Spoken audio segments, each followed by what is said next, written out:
Twitter is testing the waters with a new feature that gives users the option to share their tweets amongst a select group of people. For a deeper dive on this, let's bring in Yahoo Finance's Dan Halley. Twitter Circle is what we're talking about. Twitter Circle. You need more confusion on Twitter because it's not confusing enough. And that might be why there's not a lot of people on there. But to give you an idea of what Twitter Circle is, think of it as a smaller version of Twitter, right? It's basically meant, it's in testing right now. It's for iOS, Android, web. They'll give you an invite if you manage to sneak in, or you can tell if you're on when you go to draft a tweet and it's asks you if you want to send it to a smaller group of folks. Basically what it is you can invite up to 150 people or just sign them up to your circle. You can then send tweets directly to that circle. So that feels like WhatsApp. It kind of, yeah, right? Exactly. Yeah. Maybe like GroupMe. Yeah. Or any like other social network almost. And so you'll be able to send out tweets. You can discuss whatever you want. It will not show up on your main feed. It will not show up on any of your followers' main feeds. They can retweet you, but only those tweets will only show up in the circle. Right. So it'll never leave that area unless someone screenshots it or copy and pastes it or whatever. So it's meant to be a place where you can feel more comfortable talking, I guess.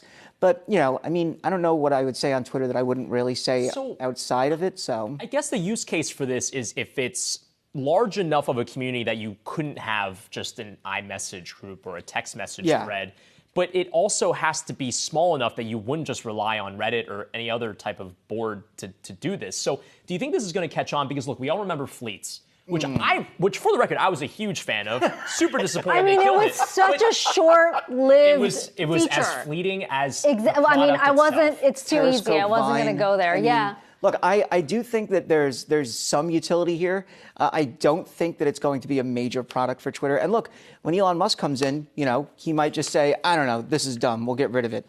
So it may or may not last long. But my thinking is, you know, I'm playing a game called Elden Ring right now, right? If I want to talk exclusively about Elden Ring, I can invite a bunch of people, and then we could just chat about it, you know, and I can. There's Discord.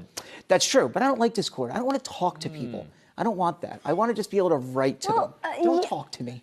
By the way, I saw a photo the other day of somebody holding a sign that said, Elon, bring Vine back, which I think a lot of people would be on board with.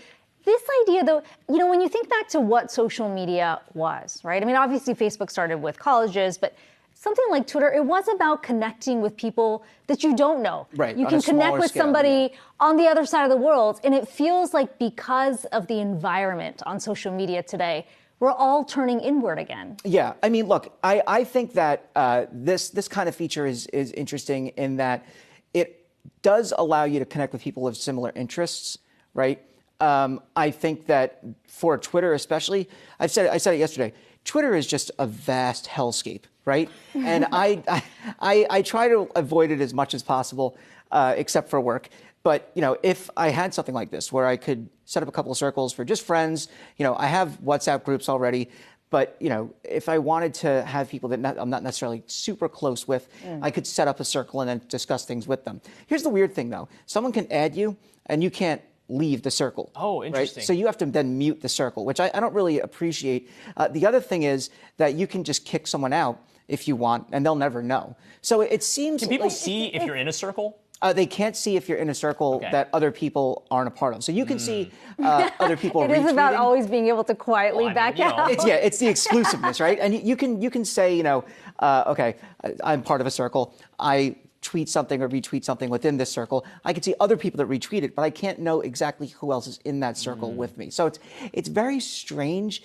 It seems like kind of a half-baked idea at this point, but I do see the utility of it to a degree. Well, and the idea being that Twitter still wants people on the platform, but not necessarily experience the hellscape that you have described. The randos, the eggs. On the platform. Yeah, I actually would argue that, I mean, maybe my Twitter feed is more curated than yours because Mine is a wreck. I would much rather have tweets and retweets from people I don't know. Because to me, that opens it up to other conversations. And that brings up, like, is this going to silo things further? But, you know, it's an interesting product. We'll see if it sticks. For what it's worth, I'm going to start the Batman was actually bad. Whoa! Circle. Yep. I'm out of here. And you're not invited, Dan Halley.